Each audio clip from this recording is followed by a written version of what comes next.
సంవత్సరానికి స్వాగతం సుస్వాగతం. బంగారం ధర దూసుకుపోతోంది. 91,000 దాటి పసిడి పరుగులు తీస్తోంది. కొనడానికి కష్టంగా ఉంది, కానీ అమ్ముకోవడానికి మాత్రం పర్ఫెక్ట్గా ఉంటుంది. మీరు బంగారం తాకట్టు పెట్టి అప్పులు లోన్లు తీసుకునే ఉంటారు కదా, అలాంటి తాకట్లో ఉన్న బంగారాన్ని విడిపించి అమ్ముకుంటే లాభమే లాభం.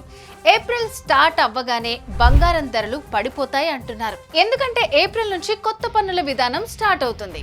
ధరలు తగ్గే అవకాశం ఉంది. కాబట్టి మీ తాకట్లో ఉన్న బంగారాన్ని అమ్ముకోండి. లోన్లు అప్పులు తీర్చుకుని హ్యాపీగా ఉండండి. అయినా తాకట్లో ఉన్న బంగారాన్ని విడిపించుకోవడానికి డబ్బులు కావాలి కదా అని అనుకుంటున్నారా? నో నీడ్ అండి. జస్ట్ శర్మ గోల్డ్ కంపెనీ వారి నంబర్కి కాల్ చేస్తే చాలు. వాళ్లే మీ ఇంటికి వచ్చి మీ వివరాలు తెలుసుకుని వెళ్ళి తాకట్లో ఉన్న మీ బంగారాన్ని విడిపించి ఆ రోజు ఆన్లైన్ ధరకే కొనుగోలు చేసి మిగిలిన అమౌంట్ని మీకు ఇచ్చేస్తారు. ఒక్క పూటలో మీ అప్పులు లోన్లు తీర్చిస్తారు. సో తాకట్లో ఉన్న మీ బంగారాన్ని విడిపించుకోవాలంటే శర్మ గోల్డ్ కంపెనీ వాళ్ళకి కాల్ చేయండి.